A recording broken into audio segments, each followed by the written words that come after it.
آج دنیا والے یہ سوچتے ہیں کہ اگر دولت مند میں ہو جاؤں تو کامیاب ہو جاؤں گا۔ میں جواب دوں گا، اگر دولت سے کامیابی ہوتی تو قارون کامیاب ہوتا۔ بعض لوگوں کے ذہن میں یہ بادشاہت اگر ہو ہمارے ہاتھ میں تو میں یہ کہوں گا پھر بھی کامیاب نہیں، اس لیے اگر صرف بادشاہت کی وجہ سے انسان کامیاب ہوتا تو پھر فرعون بھی کامیاب ہو جاتا۔ حکومت اور وزارتیں مل جانے سے کامیاب ہو، اگر کسی کی یہ سوچ ہو تو میں ان سے کہوں گا عمران خان پھر کیوں کامیاب نہیں رہا؟ آگے چلیے۔ بعض لوگوں کے ذہن میں یہ ہوتا ہے حسن و جمال مل جائے واہ واہ ہو جائے گی، کامیاب ہو جائیں گے۔ اگر ایسا ہی ہے تو پھر ابو لہب کو کامیاب ہو جانا چاہیے تھا، کامیاب نہیں ہوا۔ معلوم ہوا کامیابی نہ دولت میں ہے، نہ بادشاہت میں ہے، نہ حکومت و وزارت میں ہے، اور بادشاہی نہ حسن و جمال میں ہے۔ یہ سب ناکام ہیں، سارے کے سارے خابہ و خسر ہیں، نامراد ہیں، یہ برباد ہیں سب۔ پھر کامیابی کس میں؟ ایک سوچ یہ بھی آتی ہے کہ نمازی ہے، روزے دار ہے، عمرہ اور حج کیے ہوئے ہے، تہجد گزار ہے، قرآن پاک کی تلاوتیں بھی کرتا ہے، صدقات و خیرات بھی نکالتا ہے، بڑا کامیاب ہے۔ نہیں، قرآن کیا کہتا ہے؟ قُلْ هَلْ نُنَبِّئُكُمْ بِالْأَخْسَرِينَ أَعْمَالًا الَّذِينَ ضَلَّ سَعْيُهُمْ فِي الْحَيَاةِ الدُّنْيَا وَهُمْ يَحْسَبُونَ أَنَّهُمْ يُحْسِنُونَ صُنْعًا۔ اے پیارے نبی صلی اللہ علیہ وسلم، آپ لوگوں کو باخبر کر دیجئے کہ میں تمہیں ایسے لوگوں کے بارے میں نہ بتاؤں بڑی نیکیاں ہیں، بڑے روزے ہیں، بڑی نمازیں ہیں، بڑے عمرے اور حج ہیں، بڑا تہجد ہے، بڑی تلاوتیں ہیں، بڑی صدقات و خیرات ہیں، لیکن فَحَبِطَتْ أَعْمَالُهُمْ فَلَا نُقِيمُ لَهُمْ يَوْمَ الْقِيَامَةِ وَزْنًا۔ ان کی نیکیاں، ان کے اعمال سارے کے سارے برباد کر دیے گئے، اور روز قیامت ان کی جانے والی یہ ظاہری نیکیاں ترازو میں رکھ کر تولی بھی نہیں جائیں گی، جانچی بھی نہیں جائیں گی۔ چلیے ایک اور گروہ، ایک اور قدم آگے بڑھایا کہ پھر اصل کامیابی کس میں ہے؟ یہاں کامیاب یہ کیوں نہیں ہوئے کہ جن کے پاس نمازیں بھی ہیں، روزے بھی ہیں، عمرے بھی ہیں، حج اور زکوٰۃ اور صدقات و خیرات اور قرآن پاک کی تلاوتیں، تہجد، سارا کچھ ہے، کیوں کامیاب نہیں ہوئے؟ اس لیے کہ سنت کے مطابق نہیں تھے۔ ایک قدم اور آگے بڑھائیے۔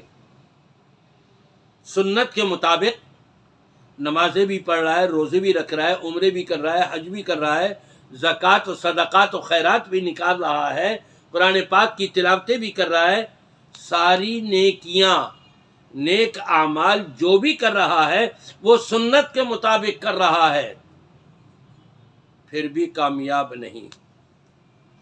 آپ حیران ہوں گے یہ جملہ سن کر کے، یقیناً حیران ہو گئے ہوں گے کہ سنت کے مطابق وہ سارے اعمال ہیں اس کے، اور پھر وہ اس کے لیے اصل کامیابی نہیں، یہ کیسے؟ یہ تو ناممکن ہے، یہ تو ہو ہی نہیں سکتا۔ جی، نبی پاک صلی اللہ علیہ وسلم فرماتے ہیں اتدرون من المفلس؟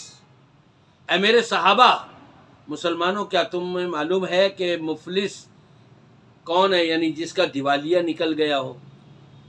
جواب ملا من لا درہم لہ ولا دینار لہ، جس کے پاس درہم و دینار نہ ہو، یعنی روپیہ پیسہ نہ ہو، وہ ہے مفلس۔ آپ نے فرمایا نہیں، مفلس وہ ہے جس نے نیکیاں کی ہیں، ظاہری بات ہے یہ نیکیاں سنت کے مطابق ہوں گی تو قبول ہوں گی نا. سنت کے مطابق وہ نیکیاں کرتا چلا آیا، اس کی نمازیں بھی سنت کے مطابق، اس کے روزے بھی سنت کے مطابق، اس کے عمرے اور حج بھی سنت کے مطابق، اس کی تلاوت، تہجد، صدقات و خیرات سارا سنت کے مطابق نیکیاں کرتا چلا آیا.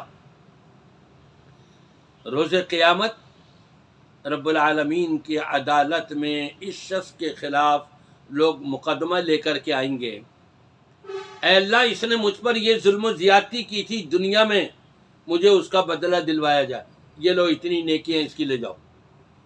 اے اللہ اس نے میرا مال چھین لیا تھا، اس کا بدلہ دلوایا جائے، یہ لو اتنی نیکیاں اس کی لے جاؤ. کتنے مظلوم لوگ آئے اور اس کے خلاف مقدمہ دائر کیا.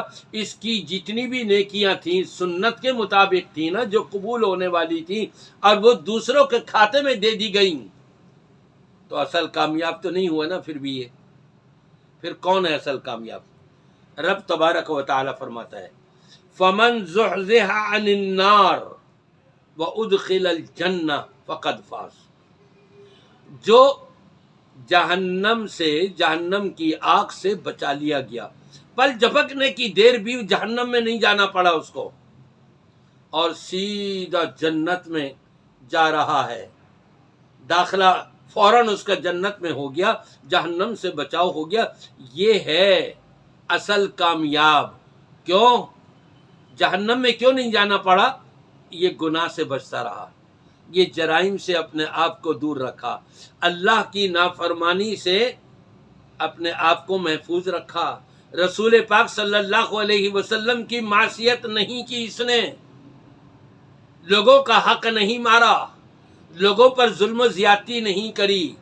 اگر لوگوں پر ظلم و زیادتی کی ہوتی تو آپ نے سن لیا کہ مفلس تو وہ ہے جس نے نیکیاں کرنے کے باوجود روز قیامت اس کی نیکیاں دوسرے مظلوموں میں تقسیم کر دی جائیں گی. اس نے کسی پر کوئی ظلم و زیادتی نہیں کری، کسی کا حق نہیں مارا، ہر ایک کا حق دیتا رہا. حقوق اللہ کی بھی ادائیگی ہوتی رہی اور حقوق العباد کی بھی ادائیگی ہوتی رہی.